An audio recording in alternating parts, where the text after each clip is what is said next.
মিঠিল বাবিলের বিয়ের আনন্দের মাঝেই হঠাৎ করেই মিঠির গা গোলাতে থাকে, মাথা ঘুরে আসে। তবে কি প্রমো অনুযায়ী মিঠি প্রেগনেন্ট, নাকি এই লক্ষণগুলোর পিছনে রয়েছে অন্য কোনো কারণ? বন্ধুরা, চিরসখা ধারাবাহিকের আজকের পর্বে দেখানো হয়েছে কমলিনী বাবিলকে বলে, শোন, মা হয়েছি যখন আদরও করব, আবার শাসনও করব। শুধুমাত্র ভালোবাসবো আর মুখ ঝাল করব না এমনটা ভেবো না, হ্যাঁ? মুখ ঝাল করেছি, ভালোবাসবো তখন ভালোও বাসবো। বুঝতে পেরেছ? এখন তুমি তোমার নতুন কাকুর গান শুনবে নাকি সেইটা বলো। বাবিল তখন বলে, আমি কি বলেছি নতুন কাকুর গান শুনবো না? নতুন কাকু তখন গান গায় চিরসখা, আর সেই গান শুনেই সবাই মুগ্ধ হয়ে যায়। এরপরেই নতুন কাকুর গান শেষ হলেই অয়নদীপ গান ধরে, ভালোবেসে সখী নিভৃতে যতনে। কুর্চি যদিও খানিকটা লজ্জা পায়, তবে সবাই বেশ এনজয় করে।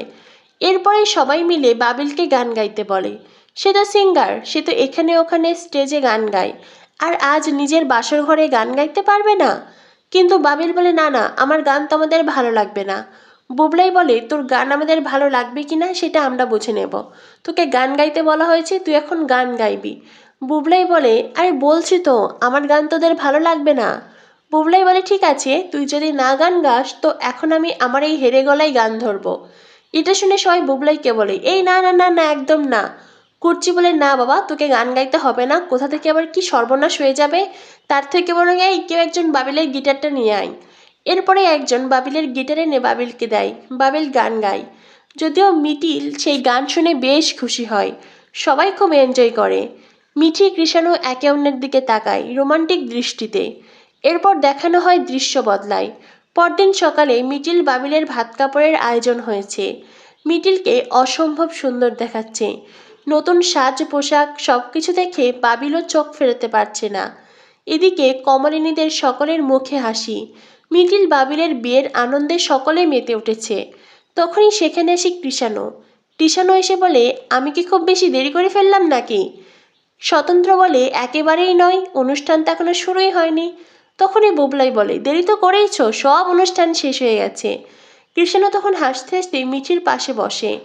অন্যদিকে কমলিনী বলে, মিঠিমা, কি হয়েছে, এমন চুপচাপ আছিস কেন? কুর্চি বলে, সত্যিই তো, কি হয়েছে রে মিঠি, তোর মুখটা এমন করে রেখেছিস কেন? মিঠি বলে, বুঝতে পারছি না পিসিমণি, মাথাটা ঘুরছে, গা গোলাচ্ছে। কমলিনী বলে, তুমি তো আমার কোনো কথাই শোনো না মা, সেজন্যই তোমার এই অবস্থা হয়েছে। কাল এতবার করে নিষেধ করলাম রাতের বেলা তো রিচ খাবার খেও না, কিন্তু তুমি তো আমার কোনো কথাই শুনলে না। কৃষাণু তখন মিঠিকে বলে গ্যাসের ওষুধ খেতে। অন্যদিকে মিঠি জানায় সে ওষুধ খেয়েছে। স্বতন্ত্র বলে, আমি না বললে তো তুমি কোনো ওষুধ খাও না, তো এখন আবার নিজে থেকে ওষুধ খেয়েছো? তখনই মিঠি বলে, কি আর করবো নতুন কাকু, এখন যদি তোমাদের আমার সমস্যার কথা বলতাম তোমরা তো সবাই অস্থির হয়ে যেতে, সেজন্যই জানাইনি। কিন্তু দেখো, তবুও তোমাদের চোখ ফাঁকি দিতে পারলাম না। কৃষাণু পরে একটু পরেই ঠিক হয়ে যাবে, ওষুধ তো খেয়েছ। এরপরেই সবাই মিঠিল বাবিলের দিকে মনোযোগ দেয়। আর মিঠি অস্বস্তি নিয়েই মিঠিল বাবিলের ভাত কাপড়ের আয়োজনে উপস্থিত থাকে। তখনই কুর্চি বলে, আচ্ছা নতুন বউকে কি ভাত কাপড় দেওয়া হবে কি না বলো তো? এরপরেই তো আবার পার্লার থেকে লোকজন আসবে মিঠিলকে সাজাতে, আর সেসব কিছুতে দেরি হয়ে যাবে না? কমলিনী বলে, হ্যাঁ গো দিদি ভাই, এবার ভাত কাপড়ের অনুষ্ঠান হবে। তখনই লক্ষ্মী বলে, দিদি তো ভাত কাপড়ের পুরো রান্নাটা করে রেখেছে, মানে আমাদের জন্য কিছু না করলেও তার নাত বউয়ের জন্য ঠিকই করেছে। বড় ঠাম্মি বলেন, করবই তো, আমার নাত বউ বলে কথা। সবাই খুব খুশি হয়ে যায়। বর্ষা বলে, আমি ভাত কাপড়ের থালা আনছি। এই বলে বর্ষা রান্নাঘরে যায় ভাত কাপড়ের থালা আনতে। কমলিনীও যায় ভাত কাপড়ের অনুষ্ঠানের কাপড় আনতে। এরপরে শাশুড়ি বউ মা ভাত কাপড়ের সব উপকরণ নিয়ে আসে।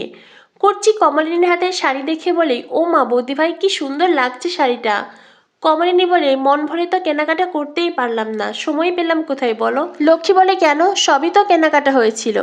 তখনই কমলিনী বলে, মা, আমি না আগের কোনো কিছুই মিঠিলকে দেইনি, মিঠিলের জন্য সবটা নতুন করে কিনেছি।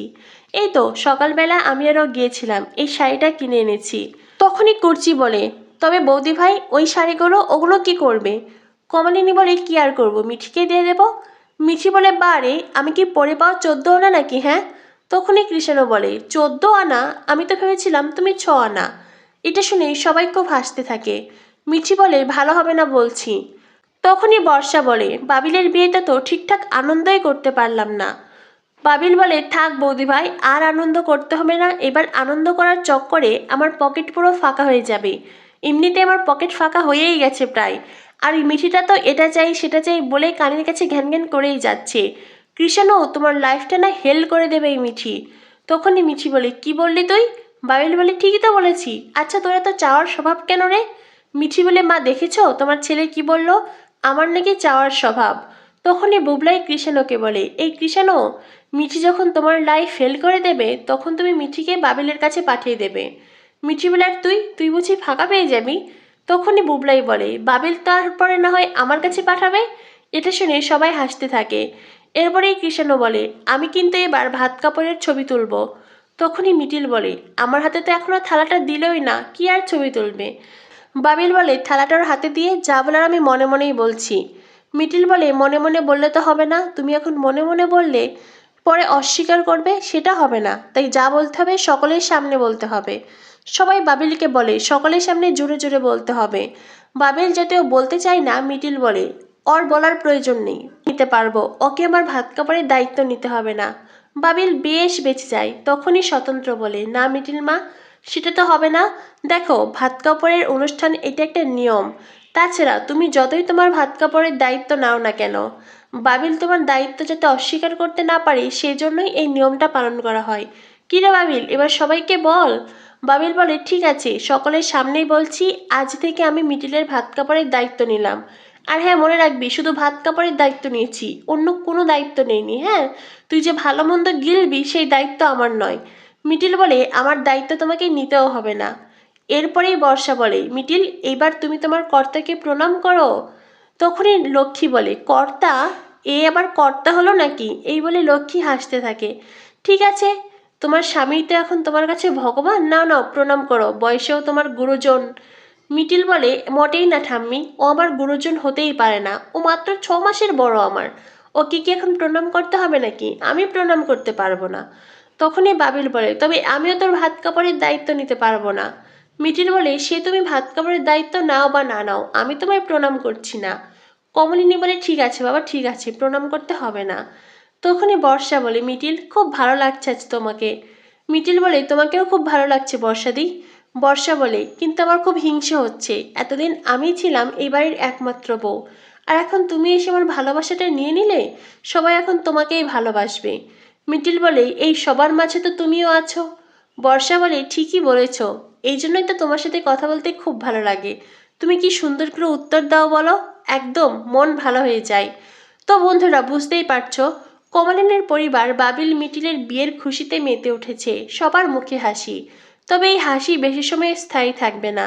হঠাৎ করেই অসুস্থ হয়েছে মিঠি। এইবার মিঠির প্রেগনেন্সির ট্র্যাক আসায় গল্পে কৃষাণ ও মিঠির বিয়েতেও বাধা পড়বে। কি হতে চলেছে চিরসখা ধারাবাহিকে? চিরসখা ধারাবাহিকের পরবর্তী আপডেট পেতে আমাদের সাথে থেকো। ধন্যবাদ সবাইকে।